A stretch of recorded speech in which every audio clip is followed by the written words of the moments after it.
Hey everyone, it's the Patient Toddler coming at you with a very quick Vechain video update. If you enjoy these updates, then please leave a like right now. Smash the like button to let me know that you want more Vechain video updates.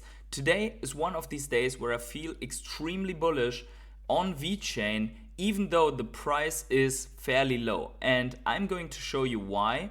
Because of some news that I saw and also because of the charts that I saw. So let's jump right into the action and talk about Vechain. So first of all, Vechain is partnering with Tesla basically.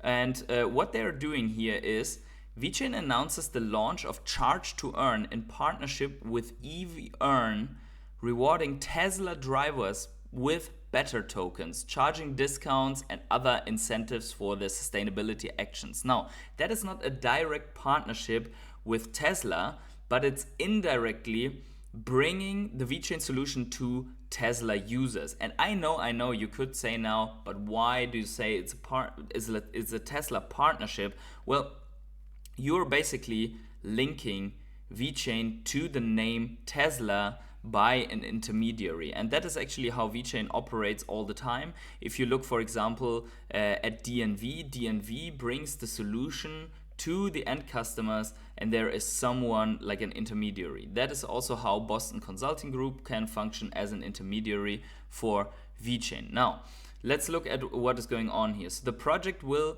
announce new features at the Hive, an upcoming Web3 and Sustainability Summit in San Francisco. Now that has already happened, so this news is not the newest of all, but it is a very bullish one in my opinion, so that's why I'm going to discuss it here.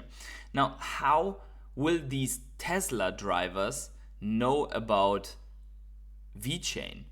Well, they don't have to. They only have to use this EV Earn app basically and use the better tokens to then get the charging discounts and the incentives. You don't have to know what's in the back end. That is like saying, how will Apple users know about the microprocessor in their iPhone? They don't have to. They just have to use the front end, and Vechain works in the back end. So how will this come though to the masses? And there is where Boston Consulting Group and others of these intermediaries are coming in. And for example, here we see a very bullish article on decarbonization, and this is a decarbonization topic, and actually Vechain is about decarbonization. Basically, since ever they're riding the green trend mega wave. And as we always say on this channel, the trend is your friend, so the mega trend is your mega friend. Now, let's look at this here. Decarbonization can deliver up to 26 trillion in economic gains by 2030. BCG, so that's the Boston Consulting Group, right, helps organizations deploy forward-thinking decarbonization solutions that achieve sustainability and boost long-term growth. So they are the big partner that is working with these actually big companies that then are going to sell certain solutions to the end customers or use it themselves. And who is partnered and invited to all of these BCG events? That is Vechain, among a variety of other partners. So Vechain, really the blue chip here on this whole green trend thing. And also in the realm of tokenization of assets, we remember the whole thing with UFC gloves, with trophies on, which are more showcases, right? This is not mass adoption yet. But in general, I think this is great for Vechain. Now, let's get to the chart and see if we can find something else that is great for Vechain here. So we have been discussing Vechain since quite some time on this channel. So we have been following this falling channel, we have been following the breakout of this channel, and now we have finally retested this falling channel. But you could also make the argument that it's actually not about the falling channel, but a breakout from this horizontal running very big support line. So you see the confluence here it was resistance, then here it was support, then here it was support. We kind of lost it, hovered around it, and now we broke it to the upside again, flipping it again once more into support. cool thing is that we're actually very clean repeating a pattern here. So we have this kind of breakout back test, another impulse, and then a big retest so far. And that doesn't mean that it can only go in one direction. But let's lay out first the bullish scenario and then we come to the bearish one. If we copy the behavior of Vechain and put it on our current cycle, yeah, more or less, right?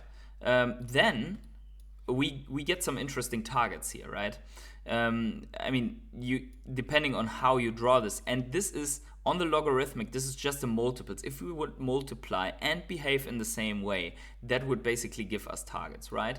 And compared to many YouTubers, these are probably very, very conservative targets. But let's just say we get into Vechain here and it goes up to, I mean, this chart ends technically at 82 cents, which would be 3,000%. But let's just say on a more conservative manner that you are not selling the absolute top and you are going up to like 50 cents or so. That's a rough 2,000% move from where we are right now, from this back test.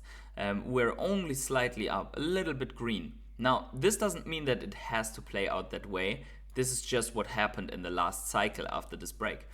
Now, what we also could have is more downside. If we were to see that, first of all, onto this resistance, there's still a little bit more room to go. So the back test is not perfect. Let's do it in a proper way. So let's take these resistances and just put a line onto it. You could say that this support that we had here is lost and kind of bearishly being retested right now, and we could see some more downside. And then the question is, will this support hold? So this would be the bearish scenario, where if you have seen my video from yesterday where I made some analysis on Bitcoin, in the bearish scenario where Bitcoin goes lower, drops lower, absolutely altcoins get massacred, and then we could backtest all the way down to this resistance. We could fall back into this channel even, right? So hopefully that's not happening, but it is a real scenario. So, which is why the idea from the very beginning of the stream, which I just showed when I made the intro, is not a good one. 100% vet, not a good one. This cup is way too big. So then 5% allocation to Vechain, too risky.